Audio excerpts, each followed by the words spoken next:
Cut that, rewind. You'll make note of the way that we have labeled the cabinet bodies.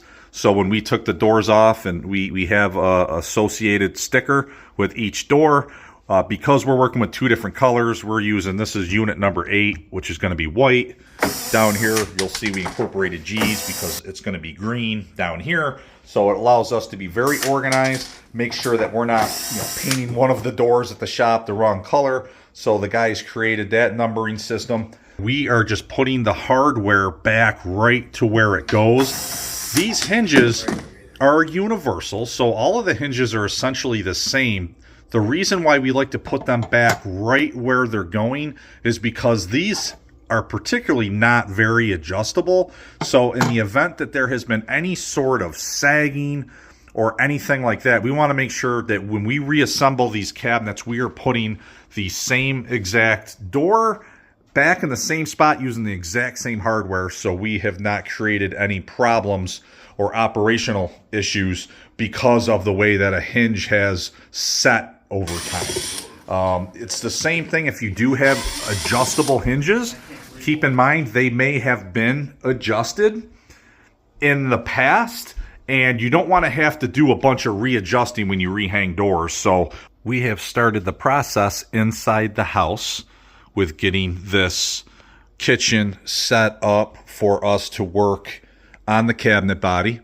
And when we get ready to spray, we are going to set up our plastic walls, which you will see how we go about doing that and what the end results are. Just like with the doors for this cabinet body, we are going to be applying the primer to make sure we're getting it pushed into the grain of the wood and giving it a really nice base. And so for this, when we are rolling cabinet bodies using a combination of brush and roller, we will do this level of protection. So we will have rosin paper with painter's tape taped down, and that makes it really nice. And we'll leave that up throughout the whole process so that, when we're working under here and overhead, any speckling is going to land on the paper. It allows the homeowner to still have access and use the kitchen. You can see that we will also do floor protection. We did more floor protection on this one because we know that we're going to be spraying the final paint coats on here. So once we set up the plastic zip walls, we want to make sure the floor is 100% covered for any paint overspray. Here we have all of the items we're going to use to brush and roll apply this primer. We have 2 different angle sash 2-inch brushes. Oftentimes we use 2.5 inch on walls, a little bit smaller, allowing us to work on some of these tighter spaces that you have with cabinetry. We have 2 different 9-inch roller pans with liners that are going to be used. We're going to be using these 4-inch micro rollers that'll slide onto here. We're using Zinsser Smart Prime. It's a waterborne primer, great multi-purpose primer that does a great job sticking to all surfaces. Does some good job with stain blocking, but really for here it is tintable as well. So here we added 2 ounces of black colorant, which is what you're allowed to put into a primer without affecting its performance. So this will be the gray primer, which we're going to use as the base for the green paint. And we have just the standard white primer as the foundation for all the white elements of this job. These are the cleaners that we used as we went along. We primarily use this crud cutter, which is a deglosser and cleaner. It's basically a no-rinse TSP substitute, and this is what we primarily use. We will, if we have a lot of grease buildup or issues, we can use this one, but this one does require you to basically rinse or wipe down the residue from this cleaner off the wood before you then carry on with the project. We have some of the sanding blocks, so we use these blocks for our initial scuff sanding. These are a little bit more of a medium grit sanding block. Again, we're not looking to strip the finish off of these cabinets, but we want to create plenty of abrasion for bonding purposes. And so we use these medium grit 3M sanding blocks. Way easier to use these than sandpaper because you have a lot to grab onto. Of course, you can always use a detail sander or some other type of power sander. See that Colin positions the block here going in the direction of the grain as he sands. And we're not looking to strip the entire clear finish off of this. We're just looking to create abrasion on it. In fact, if you actually do go ahead and strip the entire polyurethane finish off of there, you may actually create more problems for yourself in terms of bleed through coming from the stain that's stained into the wood, and also tannins that may be in the wood, and you'll actually create a more challenging situation that you need to prime over, and you might have to use either oil-borne or shellac-based primers on the entire thing, which is not as easy to work with as a waterborne primer. It also has a lot more odor, does not clean up with water, and it's a lot more invasive project inside a home. See, he's using a microfiber terry cloth there to then wipe the dust off that's on there. It's not a overly dusty job like sanding joint compound would be or running a saw, but there is quite a bit of dust that's created. You can see that we do wear an N95 mask or a half mask respirator like Colin has on here to help prevent breathing in the dust as we go along. This process is really important to allow for really good adhesion. We've already cleaned the products, and the Crud Cutter cleaner does degloss the finish as well in addition to cleaning it, but this is an additional step you want to take to create some micro abrasions in the clear finish that's on this wood, so that when we prime it, it's an extra step to allow for really good bonding. So for these doors and this primer, we are working with 2 different colors on these cabinets. There's a custom green color for the bottom section of the cabinets in the kitchen, and then all the other cabinetry up top and in the bathrooms and in the laundry room are all going to be simply white from Benjamin Moore. So Colin is applying a gray primer right here to work as the foundation for the green paint, and then we are using a white primer on all the other paints. These loose pieces, the doors and the drawers, will be finish sprayed with the finish paint. We are using these micro rollers to apply the primer so that we can push the product into the grainy texture. If we strictly rely on just applying the spray without any sort of roll, it's going to be difficult to get into some of these texture crevices. So that's why for these particular style of doors and wood type, we're going to apply the primer with this whiz roller, as you see happening right here, and then when we get into doing the finish paints, we will spray apply. Here we're in the process of applying the white primer for all the white doors. See all the texture in this wood type, and the friction from this roller will allow us to really push that primer down into the grain of the wood, which will help not only from a bonding perspective but also from an aesthetic aspect, so that we're making sure that there aren't going to be any visible texture that clearly hasn't been filled with paint.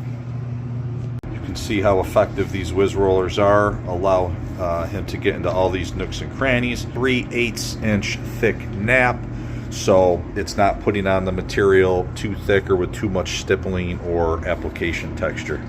Colin is working on applying on the backs first, and then we will be laying them on these drying racks right here, and once they're dry, we'll flip them around and do the fronts of all these units. Here's Colin now. He's going to be roll applying the primer on the front of these units. When you don't have hinge cups on the back where you can place labels, we kind of just flip-flop these labels and these painter tape labels. So Colin's going to take that off, and all we do when the Once the back side is dry, we just kind of place it there.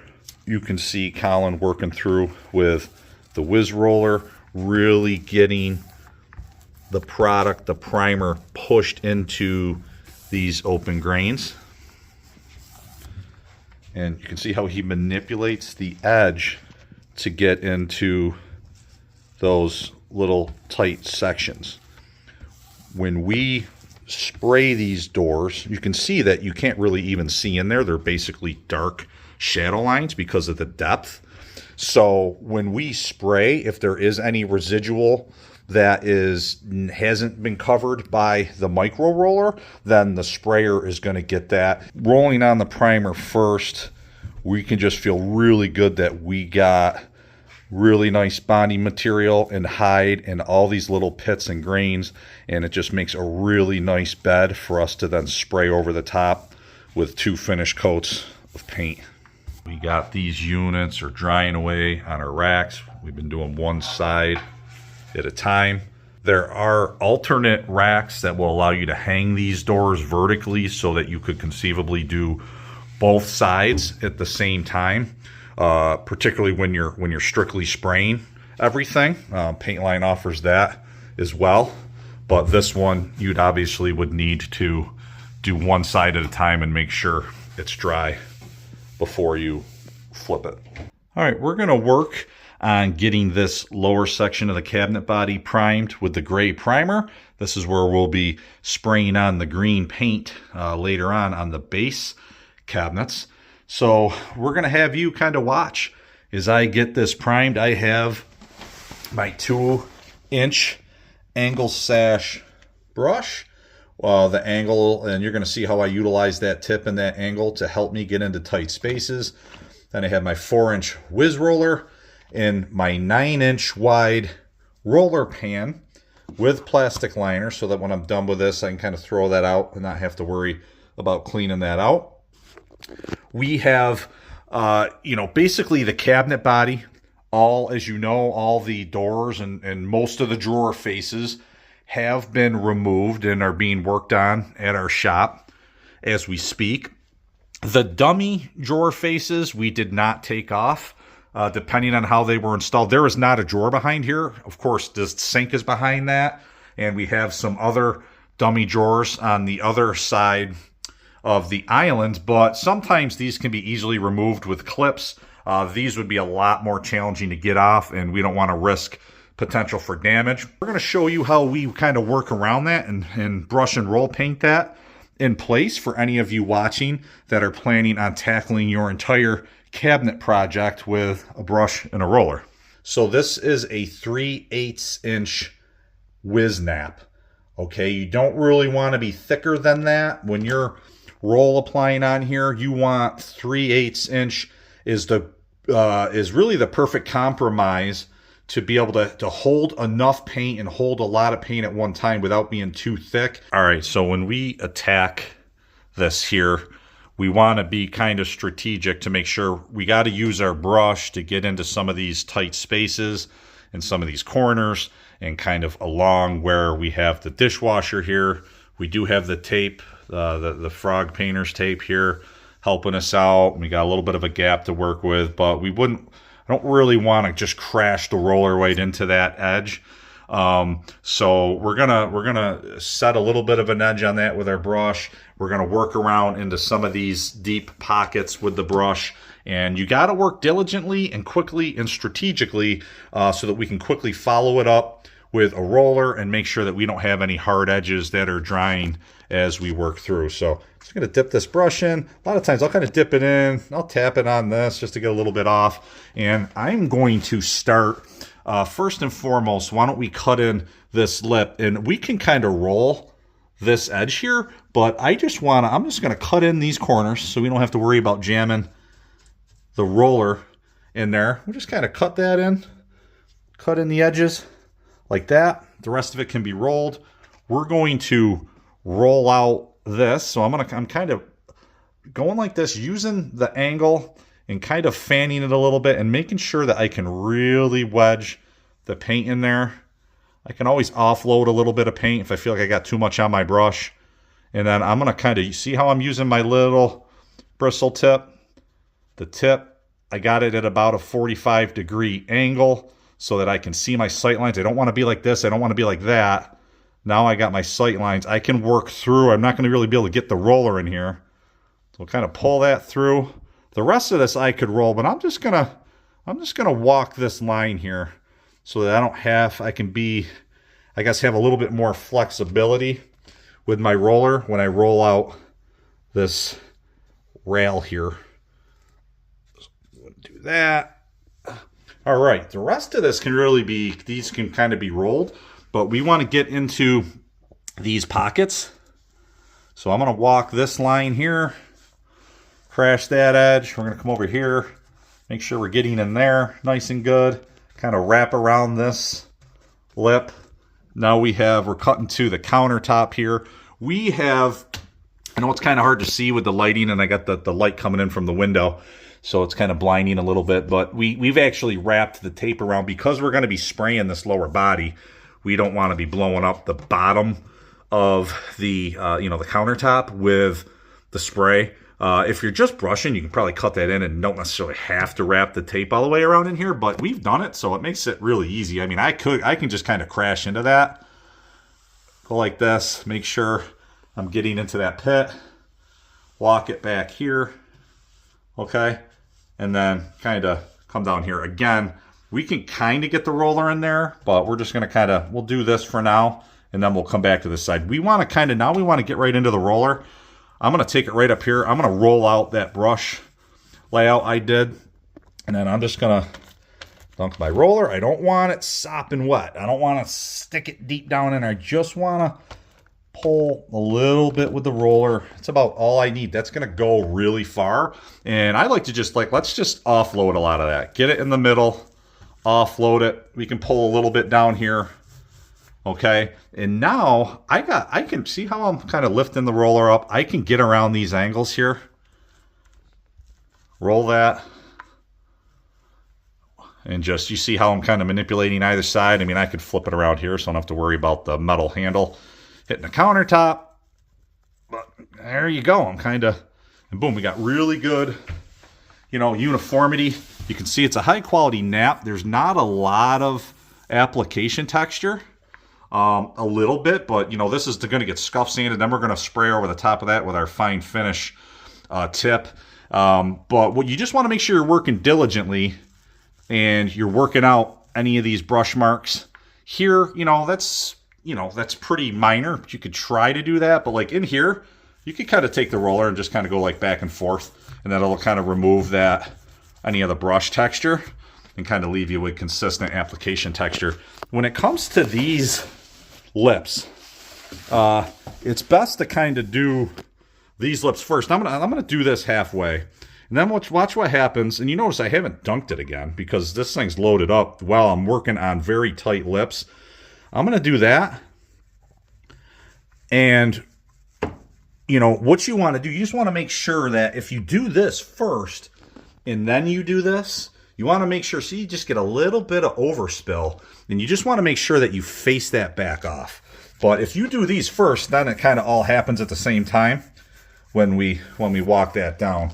So same thing. I'm dunking my brush again. I'm gonna load it up. You got a little bit of overspill. A little heavy on my roller. You could always come up here if you want and offload a little bit of product if you feel like you put too much on. All right, and we're gonna walk this right up. See how we got a little bit of overspill? Just run right over it again. Okay, this goes pretty quick, and then we're gonna walk this down now. See, now I can get pretty darn close. If I hit a little bit, I got the tape protection. Not a big deal. Not gonna blast the dishwasher. Got a little carried away there, but again, that's why the tape's there. We were always going to put tape there. Now we're going to ultimately, again, because we're spraying, when we get to that point, this whole appliance is going to be covered with plastic. But same thing, now we're over here, and we're just going to kind of keep on moving. I'm going to blow this up down on the edge. Dunk my brush again. And just boom. Kind of crash onto the top lip there. I got the painter's tape. Hopefully you can see all right. I know we got a lighting issue with that window. We're gonna come over here. Hopefully it's not one of those deals to where I start looking at these videos a month from now and realize nobody can see anything. Hopefully that's not the case, but we're gonna get plenty of video of this process. But you can see how I kind of crashed that in there. Again, come down here, cut these little corners. Boom, boom, boom. And I can get through the rest of this pretty quick with my micro roller. All right. Flip this around. Walk the edge here. You can really, this roller is really nice and flexible. Allows you to, you can definitely get into all these contours of this drawer panel. Drop down here, hit this. We'll work some of that out, but make sure it doesn't dry on us. Okay. Down here. And we're going to hit all these. Boom. I already hit the corners with my brush. You know, quickly, I'm just walking right through this. Readjust my camera for you a little bit. Here you go. I mean, you see how quick this is kind of working. Do another little dunk. Boom. Walk right down. Well, you have these intersections of the cabinet bodies here. You know, you don't notice these gaps and those shadow lines when it's finished wood, right? Because you got all the dark color and you got color variation. But once you paint them solid color, especially when they're white, these shadow lines become more visible. So you'll see when we get to that step after everything's primed, we'll be caulking some of these gaps. So here's where we actually removed the drawer assemblies out of here and hitting these edges. You know, you wouldn't be crazy if you just wanted to skip painting these to try to simplify what's already a pretty complex job. You know, we're service providers, so we are going to go ahead and paint those. And I will, even though they're mostly out of sight, you know, it is, when you pull the drawers back, you will be able to see up here and on the tops a little bit. So, you know, there's no great real science to this. We're not going to take the hardware out just because that's a lot of extra work. I don't think the customer needs to be paying us to do. Plus, you don't want to take the risk of having reassembly problems and operation of the drawers being an issue. So you just kind of slide it. You know, it doesn't, this is about the area that's going to be least scrutinized. You don't need to lose sleep over this, but just going to kind of back our brush in here, get the corner, you know, just going to do this. That's all. Just see how I'm just really relying on the tip of the brush. There's not a lot of paint on there. I'm not going to worry about, you know, just kind of getting this tip in here. I'm not going to worry about like that little hole here. We did the edges. And then really that's kind of it. You know, we're going to kind of go through here, hit these, cut these in here, over here, you know, and we're going to kind of work through this thing just like we did the other one. But, you know, once we start offloading paint, you can literally just take this. But this is a good example of overspill. See that? So when you're doing it, this is where you just got to make sure you're constantly reviewing your work. Just blast a little bit of hardware. Not the end of the world. Wipe it away with my thumb. And, you know, here we go. So just blasted more hardware. Hey, rags are your friend. Always have a rag nearby. Not the end of the world. Non-visible hardware. But, you know, it's always good to have painter's rags around. You know, I could always cut this in with a brush. So I'm reducing, like right here. You know, I could just take my brush if I want to try to keep the roller away from that hardware. And just kind of cut it in like that. And then you could still kind of back roll behind it like that. Right here I have this Lazy Susan, so it's kind of easier to just kind of rotate it a little bit to let me get in here. It's kind of sliding around, but push it around if you need to access this lip.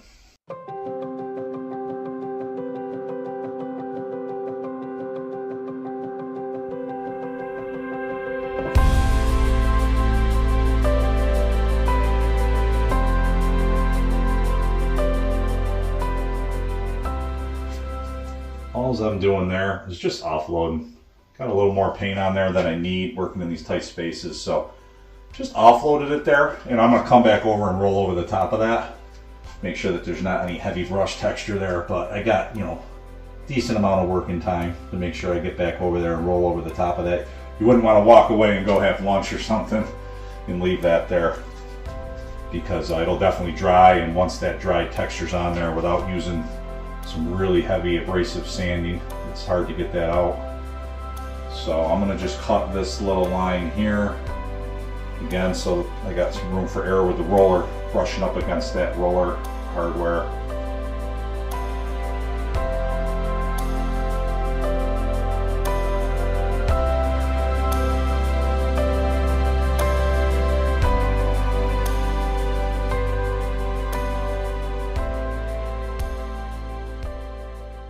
So these cabinet bases have this kind of beadboard style side panel.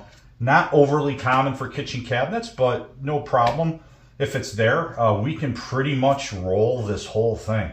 Obviously, we're going to want to kind of cut around the outlet here and just cut a little bit on the edge and you know, cut the baseboard. But you know, this edge, we can pretty much get this with the roller, but you know, I don't mind just maybe there's a little bit of a lip here. You know, painting this lip. Cut around your outlet cover. You could roll kind of right into that, but I always kind of like to cut in these very edges, and then we'll roll as close as we can. Especially these little grooves here. I can kind of really pull the brush down into it to make sure we're filling those grooves. And then we'll just kind of crash this baseboard lip. And when you go horizontally like this, you're not going to be able to fill these ridges. So that's why you can kind of pull up with your brush just to get like this, just to get into those slots. The roller's got enough nap thickness to where it's going to be able to fill these little ridges here without any trouble. So here, we'll roll it right now. And you know, you might have to put a little bit more pressure on there to get it in there, but it'll fill. And I'm actually realizing I forgot to cut in the top here. So all I'm going to do, just this kind of vertical orientation, pull it down like that. I can crash into the painter's tape. We got the underside of the countertop protected. And I'm just pulling it down like this, just so it makes it a little bit easier to get the roller up to the edge of the countertop. But it's definitely more challenging to get the paint into these ridges with just a brush. But whenever you want to load up these, this is where you get a little bit more aggressive with putting pressure on the nap itself. And you know, if you just do it light, you're never going to fill that. So you put a little bit more pressure on it and just roll away right up. When you're rolling on the primer, depending on how much pressure you put on, it can slide a little bit like that and feel like, especially if you're doing like tight spaces or some of these rails, and if it's sliding on you, it probably just means you're putting too much pressure. Like, take some pressure off. You're going to watch us kind of paint this. With the upper cabinets now, we have this crown molding on here, so you're going to see us paint that. And one thing you'll note is you can certainly brush this out, but you can actually also roll that with the whiz roller, and you'll get a visual of me doing that right now.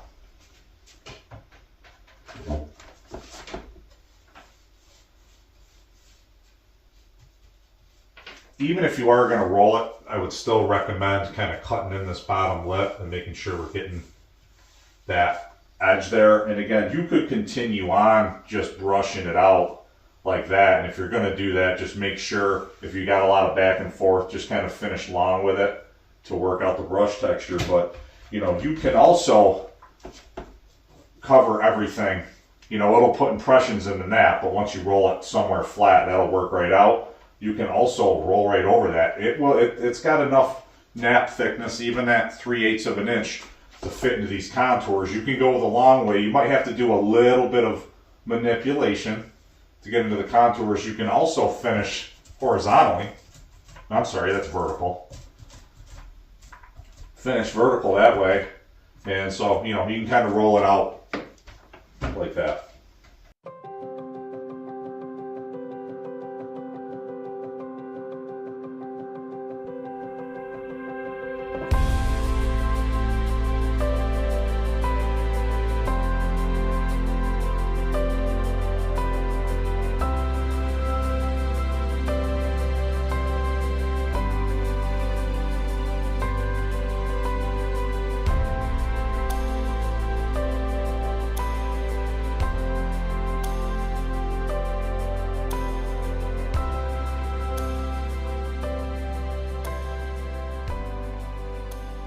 All right, so here's a look at the primed kitchen cabinet body. You can see we got the white primer on the uppers, gray on the lowers, and even just with the primer, it's not even close to being done, but it's always fun to just see what a difference even just the primer makes as far as starting to give you an idea of what, you know, the solid color paint is going to look like. Any of the gray tinted primers actually hide pretty well.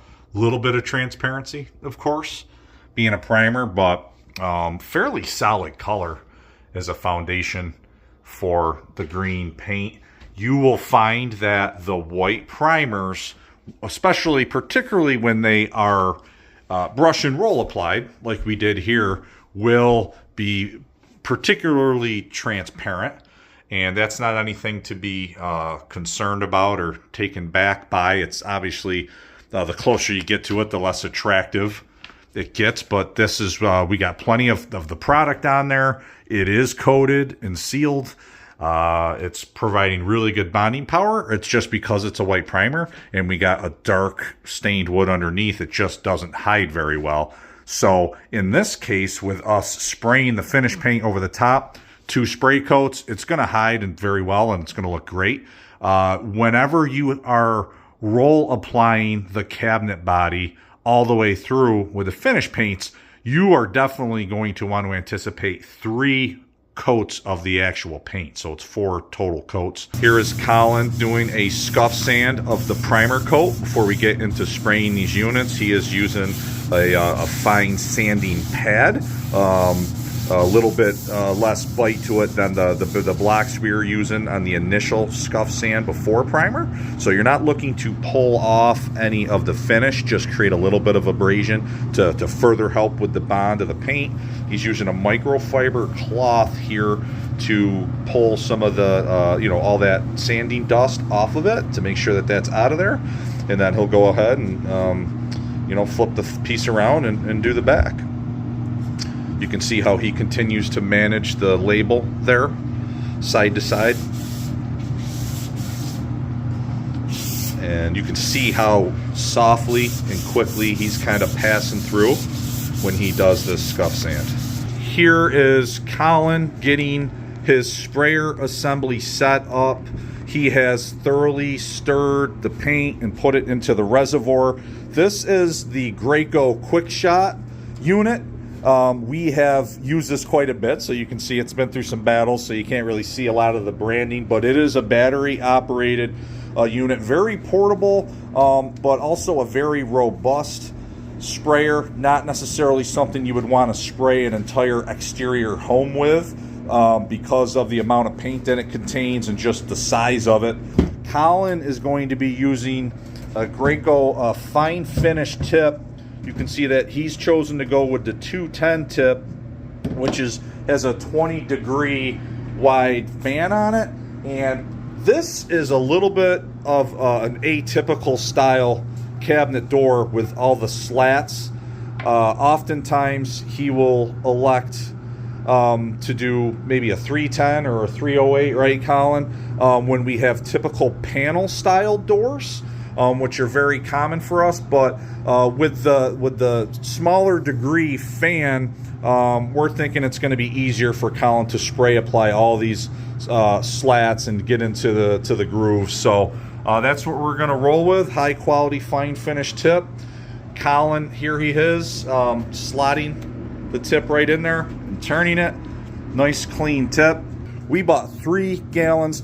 Probably will not use the whole 3, but we're definitely going to need more than 2. So rather than wait until we fully exhausted the 2 gallons and then we got half the doors done, then open up the 3rd gallon, we don't want to risk there being some subtle color difference, particularly with darker colors and custom colors where there have been a lot of colorant and tint added to the paint. Even though it's the same formula, the same product, the fact that it was mixed in a different can, maybe by a different person at a different time, there could be just a tiny amount of variation in color that could potentially be visible if we were to do half the doors from one can and half the doors from the other. Or if we did the cabinet body in one coat and we did the doors from another gallon of paint, it's possible that you could see that difference, as subtle as it might be, and we don't want to take that chance. So the answer to that is intermixing these all back and forth. It's commonly referred to as boxing your paint together.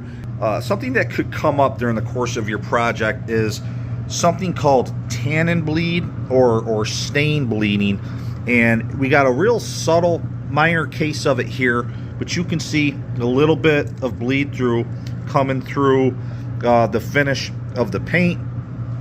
This, most of the pieces we have, this is not an issue. We actually have quite a bit on this one door here. I know it's kind of tough to see, probably easier to see with the naked eye, but you can kind of see a little bit of discoloration. How we're going to address that is this is a shellac based primer, Zinsser All Prime. Also, it's the same company that makes Zinsser BIM, which is just a brand alternative, pretty much the same product, but it is designed for blocking out significant stains, water stains, odors, tannin bleed. So we are just going to do some spot priming with this product. You could also use something like Kills Original, an oil-based primer would work too. We're going to do some spot priming on these trouble spots, and then we will go over the top of that and it will hold out and block out that tannin bleed. This is the paint line spray booth system. This is actually designed to be portable with disposable liners that are used. We have a box full of liners that we swap out and reuse, and then it has, of course, replaceable filters in our filtration system. In our operation, we have really just chosen to set this up in our shop environment and not do the spraying in the customer's home, but this can absolutely be done in a house as long as you take all the necessary precautions. But as Colin will be spraying the units on this twirly rack, the overspray is going to get sucked into this filter, and all the airborne particulates and paint overspray is going to be captured into the filter, and then the exhaust is going to fan out our blower, which we have set up to go out our window.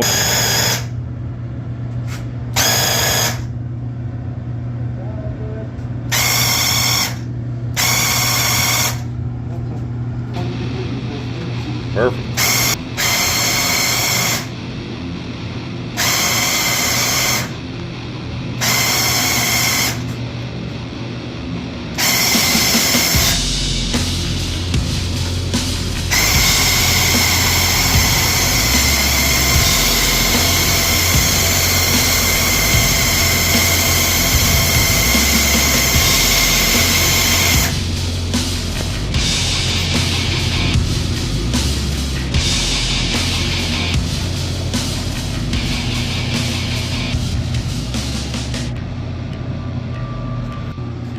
These backs of the doors with the side rails on them are obviously a little bit more challenging than the fronts will be, but we always start with the backs, do the backs first, let them dry, and then the overnight dry we want to be on the front where there's even more scrutiny. So we always do the backs first, let it dry to touch, flip it, and then we'll spray the fronts. When we get to final coats, first coats, we can do that in one day.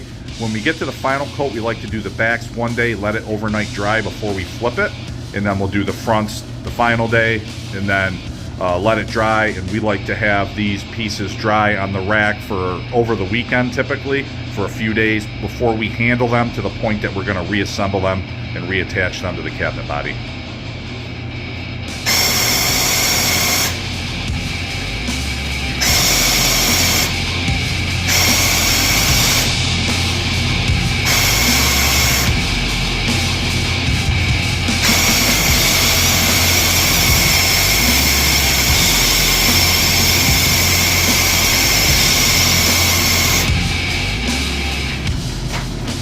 You can see that Colin's done a great job using the rotating twirl stand to position it so that he doesn't have to walk all the way around it. This twirl stand allows us to maneuver it. He's very strategic in the way that he attacks the outside with the rails, and then he passes over the top with a really nice angle. And you can see how nice these slats, these grooves are filling in. Anything that's not getting in there is so deep and so dark, it's basically a shadow line with this particular style of cabinet door.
Here is the finish coat, spray painted over the top on these doors.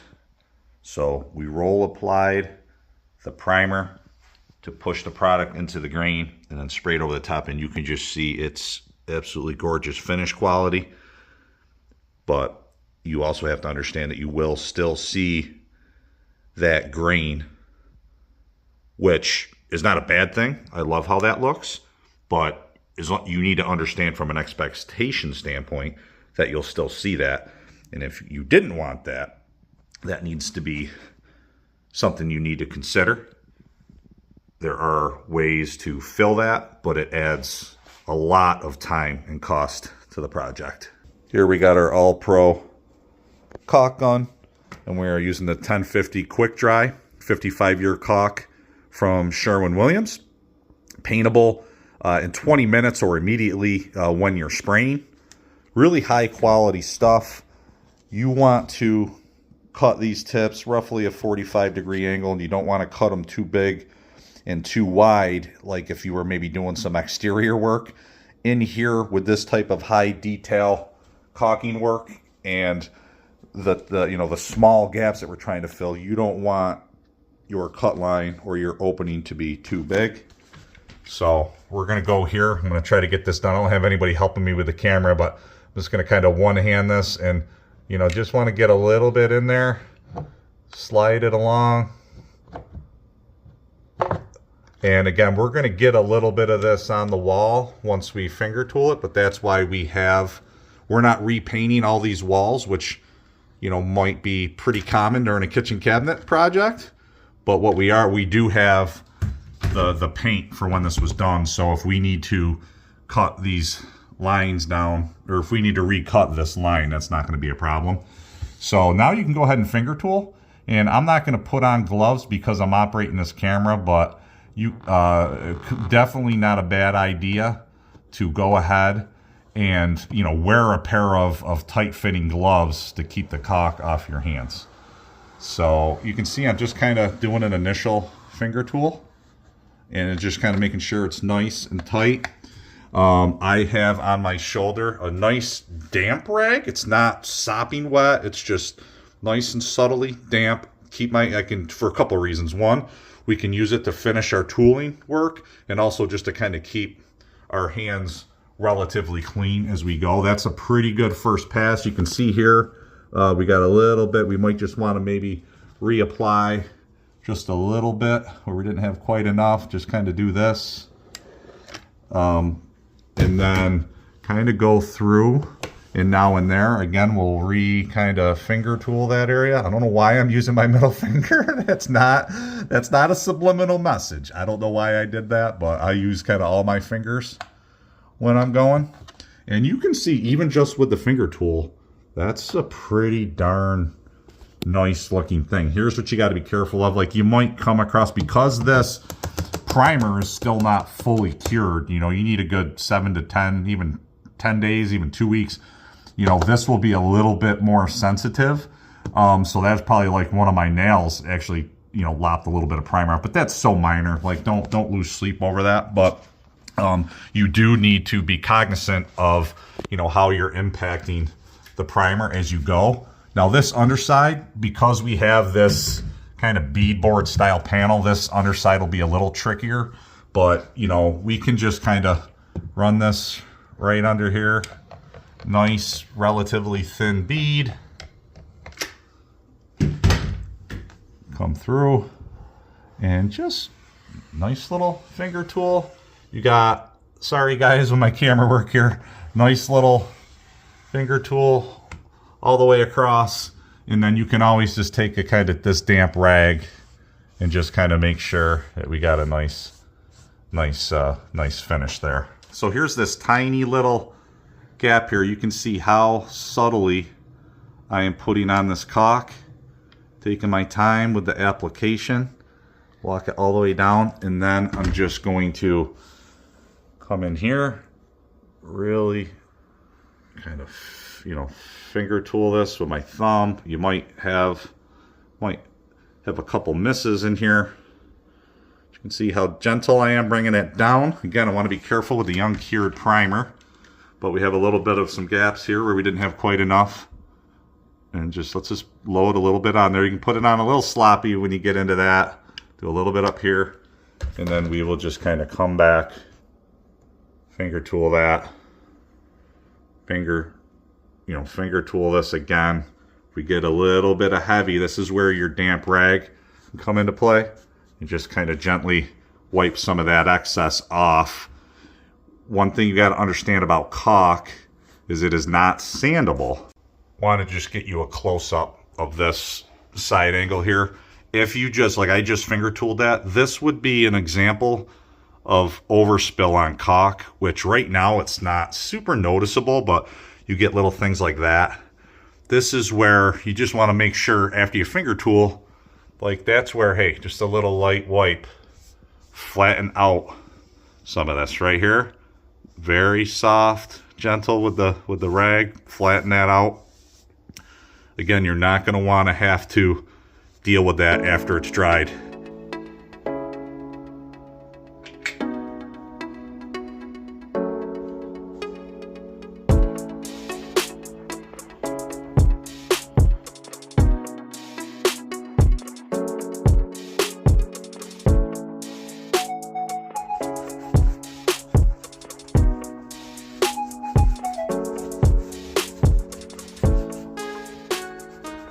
These rags can be really useful to also keep your nozzle clean.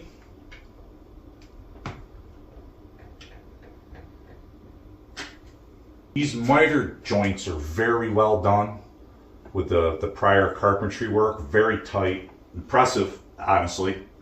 There's just a little tiny gap here that's somewhat visible, so hey, we can just put a tiny little bit here, finger tool it. And this is where on these tight miters, this is where you definitely just want to take a little bit of a rag, very damp, and just pull some of that excess off while it's still wet. And you just need to be careful, just like with your fingernails, the caulk gun nozzle, the primer being relatively freshly applied. We did this yesterday, but it's still not fully bonded and cured. If you don't want to keep rubbing aggressively with a wet or a damp rag on the primer, because at this stage, you'll actually be able to work the primer off. So we don't want to do that. Just be careful. All right, here's this cabinet body in the laundry room. It's been primed.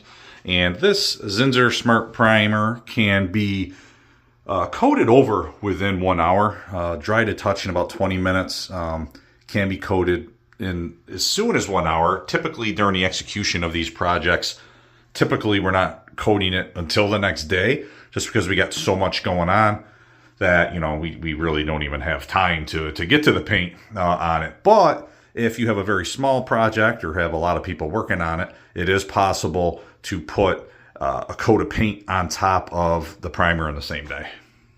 The big precaution is you need to make sure you're not over sanding and taking the actual primer off. So we don't use a block or a power sander. We'll use one of these very fine or ultra fine thin sanding pads, and it is literally as simple as just walking it down in one direction is all that we will do. We will not sit there and be like this. You will eventually take the primer finish off. Just kind of one quick pass on the flat surfaces, especially where shedding of lint could be evident.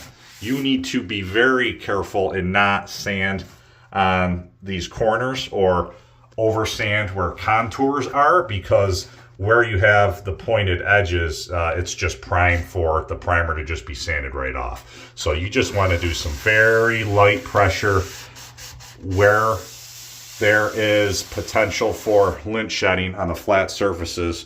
Make sure that you do a really nice wipe down. All right, we are working on getting ready to spray the finish paints on this cabinet body.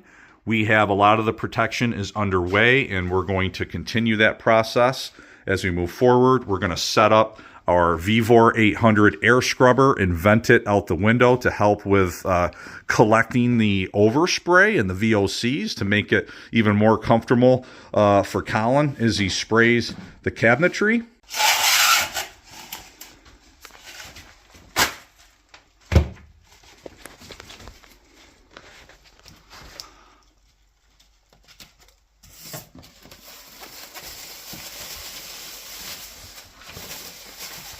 See how this unfolds out. That's the design of this masking film. Super convenient. So yeah, you got to pay a little bit more for high quality film like this, but it is absolutely worth it. You're going to save a lot of time, and you're going to feel really confident when you're applying that everything's been very, very well protected.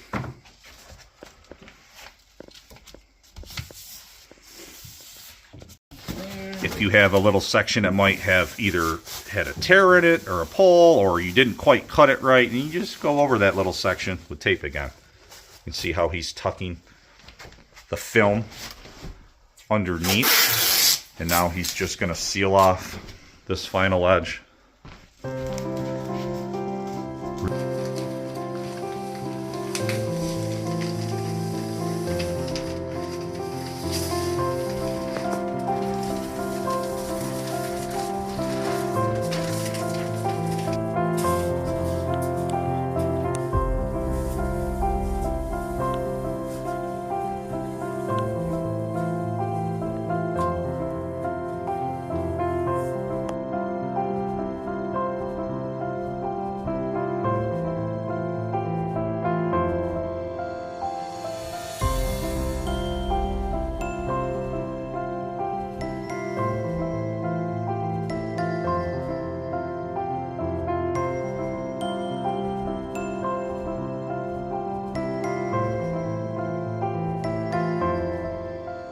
You can see we use this heavy red rosin paper as our floor protection.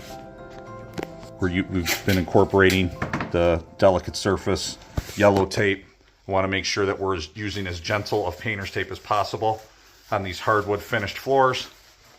We got blue protective tape on the tile. The tile's obviously a lot more resilient than the hardwood from any potential finish damage. You can see some of the protection work that has been done where we've used this painter's masking film with painter's tape to the back lips of this cabinetry so that we can spray apply and not worry about getting overspray onto the inside of the cabinets or the shelves.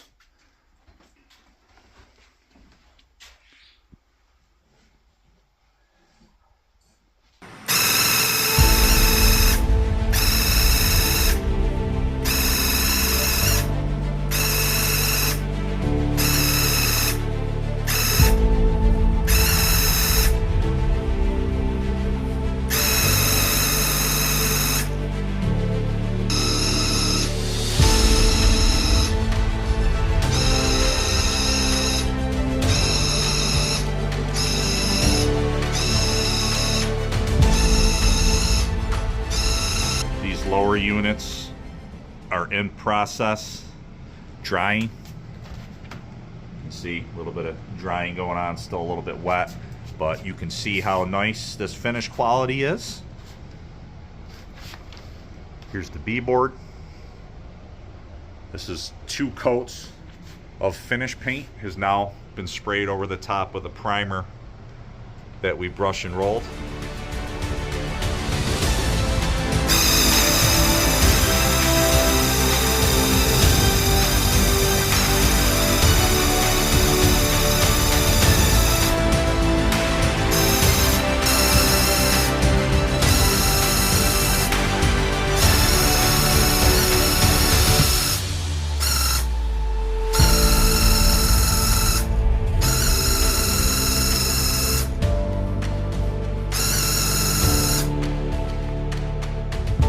Here's how the Simply White cabinet tops look after 1 spray coat.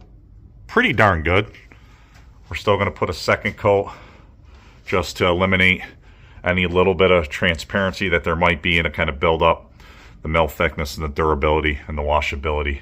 So this job presents a little bit more of a challenge because the client wanted the custom green color on the lower cabinet bodies and then the Simply White from Benjamin Moore on these upper cabinets, and then we have this challenge where they actually intersect because of the nature of, you know, the refrigerator surround. In this case, we chose to do the green because it's the significantly darker color and we have more green units. We chose to do that first, allow it to dry to touch over the course of a few hours, and then we are going to protect with plastic these lower cabinet bodies projecting out from the counter down to the floor so that when we spray these and we have any settling, we're going to keep the any white particulates off of our freshly completed green cabinets. And we'll have to get a little bit creative here with our protection, but that's kind of the strategy we chose. Oftentimes you're only dealing with 1 color on a cabinet paint job, so that aspect is kind of irrelevant, and you would typically work and do the top cabinets first and then work your way down and do the lower cabinets. All right, you can see that we are far along in our process with spraying these cabinets. Let's take a look at our strategy with the overspray containment. We actually used the lightweight masking film for this doorway rather than using the zip wall poles because we wanted to protect the wall anyways up here, and we could easily attach this with tape. You can see the rosin paper on the counters and the appliances are protected with the lighter weight 3M hand masking film, which is designed so that you do not get flaking off of this plastic. We got the backsplash is completely wrapped. All appliances, the refrigerator is wrapped. Here's the dishwasher wrapped up. And you can see what we did. Anywhere where there could be potential for overspray to potentially carry up onto the ceiling, we protected that. We went out pretty far. You know, we're using, you know, proper tips and pressure, and we have a blower going, so it kind of minimizes the overspray that we have, but we don't want to take anything to chance. You can see The zip wall, we utilized these adjustable pulls in the zip wall system to kind of block off this section of the room. We don't, the ceiling runs continuous on the other side, so we don't have anywhere to naturally tape off plastic. So this is where the pressure fit pulls work really well, and the attached zipper, so that we can open that up and get in and out without disassembling the wall. I'm coming in here, the odor and the VOCs is like really minor in this area that we just sprayed in. We have our Vevor 800 air scrubber going. It's got an 8-inch air duct that's running out, and we're venting it out the window. This has 3 different types of filters on it. A pre-filter, which you can see has really been pushed. This is definitely be thrown out when we're done with it. But we have this pre-filter, which catches a lot of the heavy particulates, and then behind that we have a carbon filter, and then behind that is a HEPA filter. And then this particular unit, the Vevor 800, even has a UV light to knock out things like viruses and bacteria, which really isn't relevant to this job, but when you're doing work, construction, or home improvement related tasks in the house, this is an awesome unit.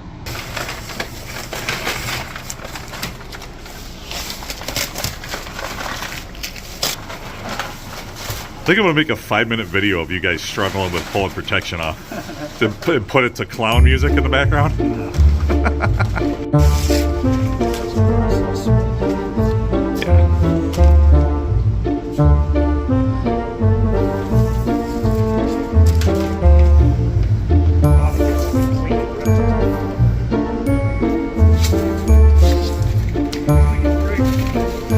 I always recommend caution when you're pulling up this floor tape.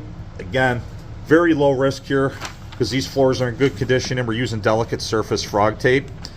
But you can see you get a little bit of the sticky stuff sticks to the floor, and it's not causing any problems here. But if you were using any old masking tape that was higher adhesive and not as quality, and you had floors that were in rough condition and unstable polyurethane, you can definitely pull up the finish from the floor and create a race stripe through there. It's reassembly day. These units have been on the racks for 4 or 5 days. We always recommend at least a weekend before you get into handling these units and putting them back up, putting the hinges back on, just because, again, it does take a good 10 to 14 days for the primer and the finish paints to cure and be as durable as they're going to be. We utilize these little rubber bumper accessories here. Paint Line provides those, and that's just to keep, one of the issues with this rack is the metal shelving is a little thin here, so thin that it doesn't do a great job distributing the weight. So if you have a freshly painted backside and it's directly on this, it can actually leave an impression on the backside. So they might leave like a tiny, virtually invisible pinhole in certain cases, but it's it's so small that it's pretty negligible. One of the advantages of having the vertical spray racks is you don't have to worry about that.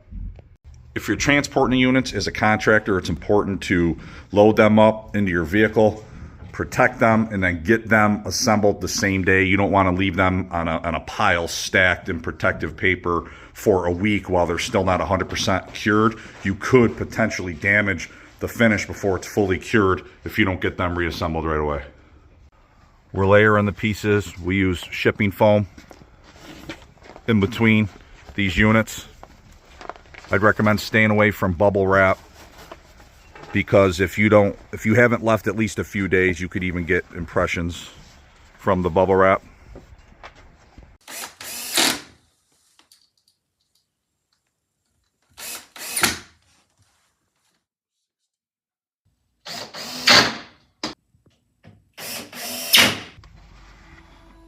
Here it is, guys, all reassembled. How beautiful is that? We have a custom green color. We took the Benjamin Moore Mohegan Sage and darkened it a little bit for the customer to get them more of what they were looking for. The top cabinets are simply white from Benjamin Moore.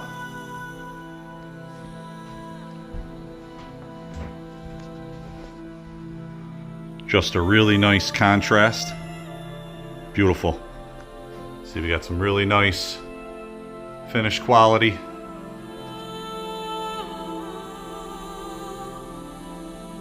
You can see how nice that finish is. And of course you will see some of the original wood grain, which for my money is not a bad thing. I think that looks really beautiful. But you can see as far as the application texture, really nice job with the fine finish tip. Guys did a nice job at this complex intersection of colors.